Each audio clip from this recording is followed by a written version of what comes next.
ஓம் சைராம், ஜெய் சைராம். என் அன்பின் பிரியமே, இன்றிலிருந்து நல்ல நேரம் உன் வாழ்வில் ஆரம்பமாகிவிட்டது. நீ சந்திக்கும் பிரச்சனைகள் எல்லாம் முடிவுக்கு வரப்போகிறது. எதிர்காலத்தை நினைத்து நீ கலங்காதே. உனக்கான வருங்காலத்தை உருவாக்கி அதில் உன்னை அனைவரும் வியக்கும் வண்ணம் நான் மிளிரச் செய்வேன். பொறுமையோடு என் மேல் நம்பிக்கை வைத்து நீ செயல்படு. வாழ்க்கையில் எதுவும் காரணங்கள் இல்லாமல் நடக்காது.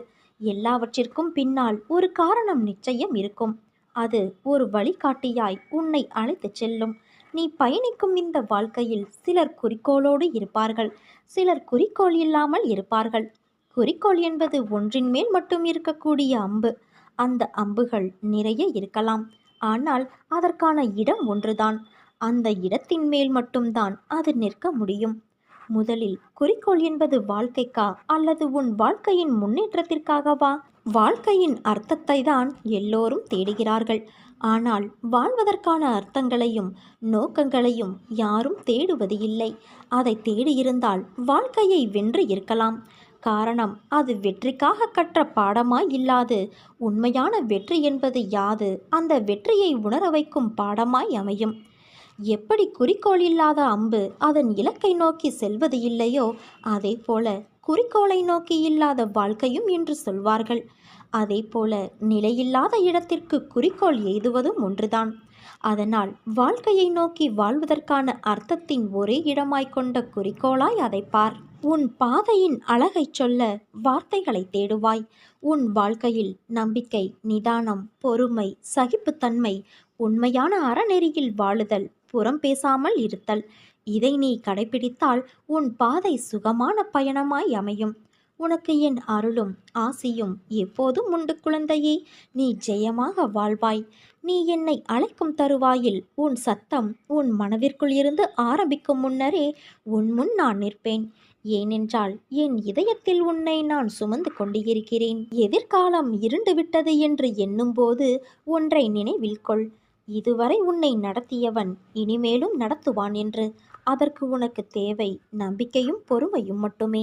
என் அன்பு குழந்தையே, ஒரு பொருள் கிடைக்காவிட்டால் இது ஏன் உனக்கு கிடைக்கவில்லை, எதற்காக கிடைக்கவில்லை என்று யோசித்துப்பார். உன் எதிர்காலத்தை ஒப்பிட்டு யோசித்துப்பார். உன் போல இருந்தவர்களின் எதிர்காலம் இப்போது எப்படி இருக்கிறது என்பதை கேட்டு தெரிந்து கொண்டு யோசித்துப்பார். அப்போது காரண காரியம் உனக்கே புரிய வரும். உன்னிடம் உள்ள பிரச்சனை என்ன தெரியுமா?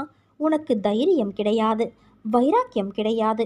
இருந்திருந்தால் உன் லட்சியத்தை நீ அடைய முயற்சி செய்திருப்பாய். ஆனால் உன் தோல்வியை நினைத்து தாழ்வு மனப்பான்மை அடைந்து அதிலிருந்து தப்பிக்க பிரச்சனைகளை நீ வளர்த்து கொண்டாய். நீ சொன்னதை நான் கேட்க வேண்டும் என்று அடம் பிடிக்கிறாய் அல்லவா? நான் சொல்வதை கொஞ்சம் நீ கேளேன். உன் எதிர்காலம் நன்றாக இருந்தால்தான் உன் தந்தையான எனக்கு பெருமை. நீ வாழ்வாங்கு வாழ வேண்டும். நிச்சயம் வாழ்வாய். என் மனம் உனக்கு புரிந்ததா? நியாயமான கோரிக்கைகளை நிறைவேற்றத்தானே உன் தந்தையான நான் உன்னோடு இருக்கின்றேன். உன் மன ஓட்டத்தை நான் அறிவேன். நீ கவலைப்படும்படி எதுவும் ஆகாது. எந்தவித பயமும் கவலையும் இன்றி இரு என் குழந்தையே. எல்லாவற்றையும் உன் தந்தையான நானே பார்த்து கொள்கிறேன். நீ நம்பிக்கையோடு இரு, நல்லதே நடக்கும். ஆணவத்தால் பலர் தங்களை அறியாமல் தவறு செய்து விடுகிறார்கள். நான் என்ற உணர்வு ஆணவத்தை தருகிறது. எல்லாவற்றையும் என்னிடம் விடு. எதையும் நான் செய்வது இல்லை, எல்லாம் என் அப்பாவின் செயலே என என்னிடம் விடு. உன்னுடையது என்று நீ நினைக்கும்போது அதையெல்லாம் காக்க போராடுவாய். அது என்னுடையது என என்னிடம் விடும்போது அதை பற்றிய கவலைகள் உனக்கு வராது. உன் உடல் பிணி தீரும், உள்ளம் கடை தேரும். உன்னை புரிந்து கொள்ளும் உறவுகள் நீ பட்ட கஷ்டங்களை நினைத்து பார்த்து அதை நீ கடந்து வந்ததை நினைத்து ஆச்சரியப்படும். உன்னோடு நான் இருந்ததை அவர்கள் உணரும் வேளையில் உனக்குள் நான் என்னும் அகங்காரம் இயலாமல் பார்த்து கொள்வாய். உனக்கு எதுவும் தீங்கு நேராது என் குழந்தையே. ஏனென்றால் நீ என்னுடைய பாதுகாப்பில் இருக்கிறாய். உன் ஆன்மா தூய்மையடைந்து அதை உன் உடலும் உலகும் உணரும் காலம் வருகின்றது. நல்லதே நடக்கப் போகிறது. வாழ்க்கையில் இன்னும் எத்தனை நாட்களுக்குத்தான் நீ மெழுகுவர்த்தியாய் இருக்கப் போகிறாய்? மற்றவர்களுக்காக மட்டுமே நீ கரைகிறாயே. உன் வழிகள் உனக்கு பெரிது இல்லையா? நீ உன்னை அந்த நிலைக்கு ஆக்கியவர்களிடம் மீண்டும் அதே போல பேசி பழகுகிறாயே. அவர்கள் உன்னை காயப்படுத்தினாலும் அவர்களுக்காக பாவப்படுகிறாய். உன் அன்பு அவ்வளவு வலிமை வாய்ந்தது என்பதை அவர்கள் உணரவில்லை. உண்மையை உணர்ந்தால் நிச்சயம் உன்னை அலட்சியப்படுத்தி இருக்க மாட்டார்கள். அடிமேல் அடிபட்டு இன்று உன் மனது தாங்கும் சக்தியை இழந்து நிற்கிறது. ஒட்டுமொத்த வழியும் இன்று ஒரே இடத்தில் சங்கமித்து உன்னை ரணப்படுத்தி உனக்காக நீ வாழும் நேரங்களை நிராகரிக்கச் செய்கின்றது. அவர்களுக்காக அவ்வளவு யோசிக்கிறாய், கொஞ்சம் உனக்காகவும் நீ யோசி. நீ அன்பு கொண்டவர்கள் உன்னை காயப்படுத்தி விட்டார்கள் என்று உன் மனதை ரணப்படுத்தி கொண்டு இருக்கிறாய். கரும வினைகள் ஒருவருடைய வாழ்க்கையில் அவர்களை மட்டுமே வைத்து நடக்க வைப்பது இல்லை. அதை நீ அனுபவிக்க வேண்டும் என்றால் இன்னொருவர் மூலமும் கூட நடக்கும். உனக்கு ஒருவர் கஷ்டங்களை கொடுத்தால் அவர்களை குறை கூறாதே. உனக்கு உன் கரும வினையை போக்கி உனக்கு வாழ்க்கையை உணர்த்துகிறார் என்பதை நினைவில் கொள். இப்படி ரணங்களை அனுபவித்த உன் மனம் பொறுமை இழந்து எதற்கெடுத்தாலும் கோபம், எரிச்சல் என்று உன் தன்மையை மாறச் செய்யவிட்டது. அதை சரி செய்ய உனக்காக நான் இருக்கிறேன். உன் தன்மை என்றும் மாறாது.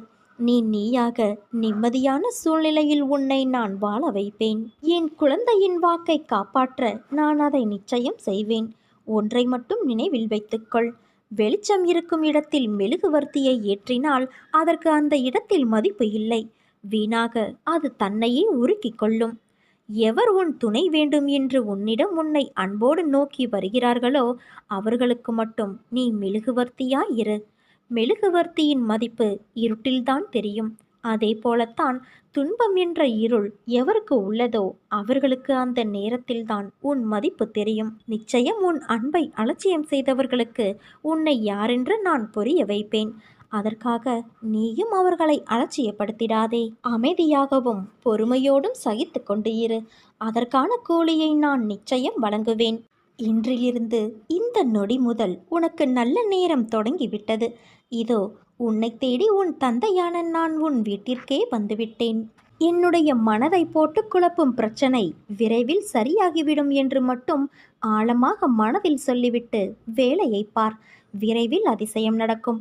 ஏற்பட போகும் அதிசயங்களுக்கு நன்றி என்று மட்டும் ஆழமாக மனதில் சொல்லிக்கொண்டே இருந்தால் போதும்.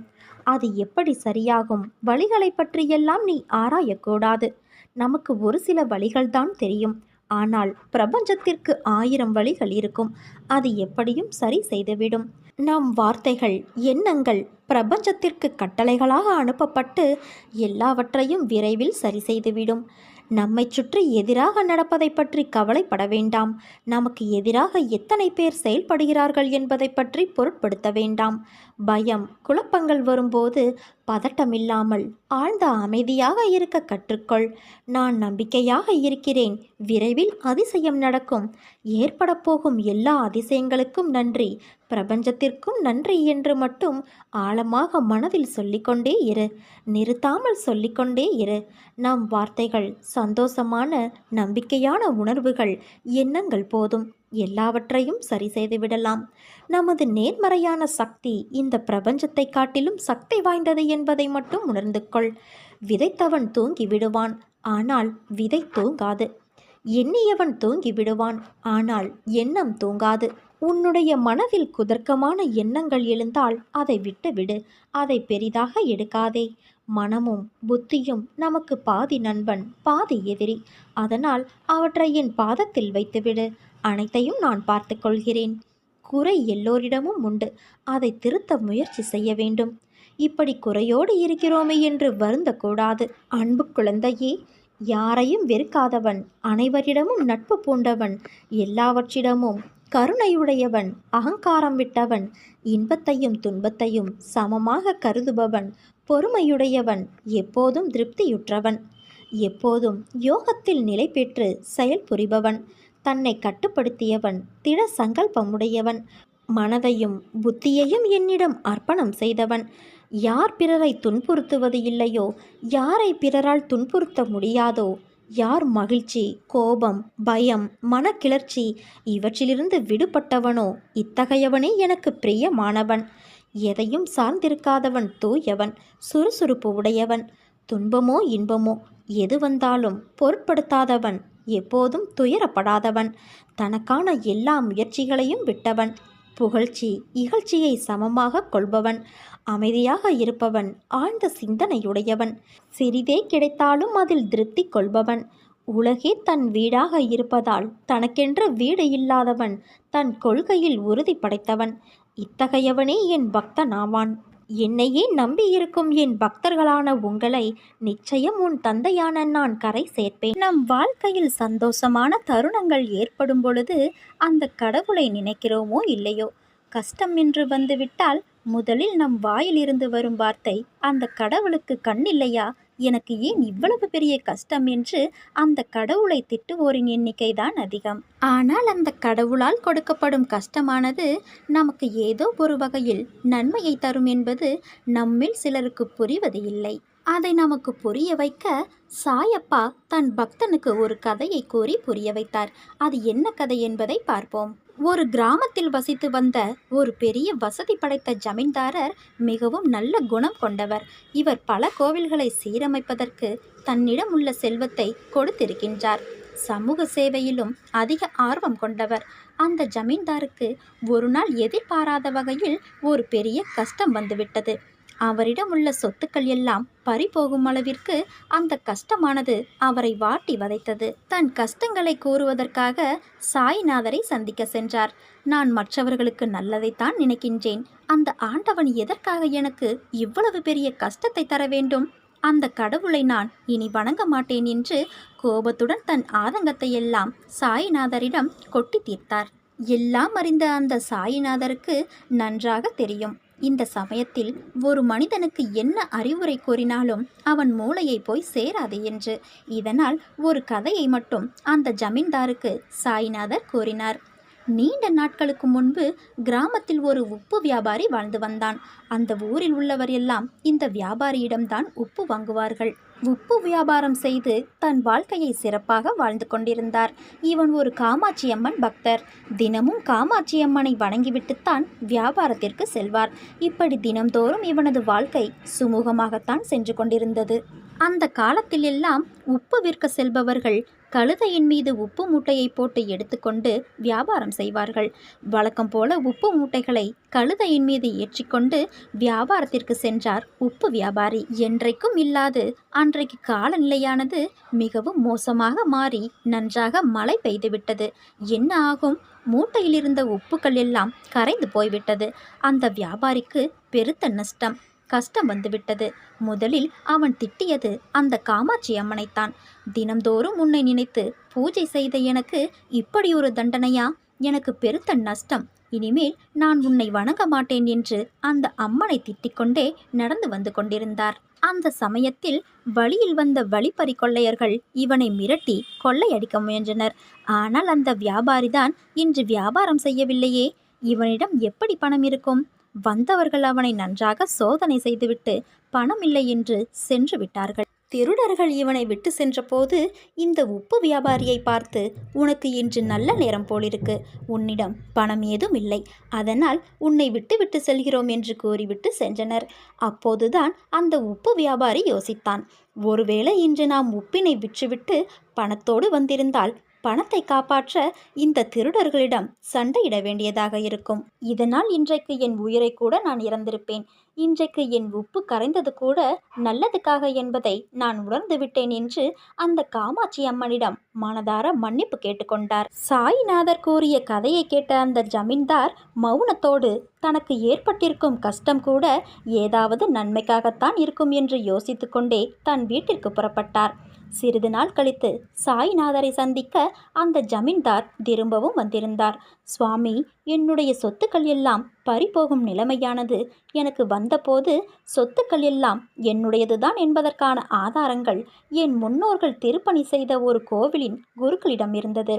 அந்த சொத்து பத்திரத்தை வைத்து என் சொத்துக்களை எல்லாம் நான் எந்த சேதாரமும் இல்லாமல் மீட்டு விட்டேன். அன்றைக்கு எனக்கு ஏற்பட்ட கஷ்டம் கூட என் நல்லதுக்காகத்தான் என்பதை நான் உணர்ந்து விட்டேன் என்று சாய்நாதரை வணங்கி ஆசி பெற்றார் அந்த ஜமீன்தாரர். இப்பொழுது உங்களுக்கு புரிகிறதா? அந்த கடவுள் நமக்கு கொடுக்கும் கஷ்டத்தில் கூட நமக்காக ஏதாவது ஒரு நன்மையை வைத்துதான் கொடுப்பார் என்பது. நாம் நம்பிக்கையோடு இருந்தால் நல்லதே நடக்கும்.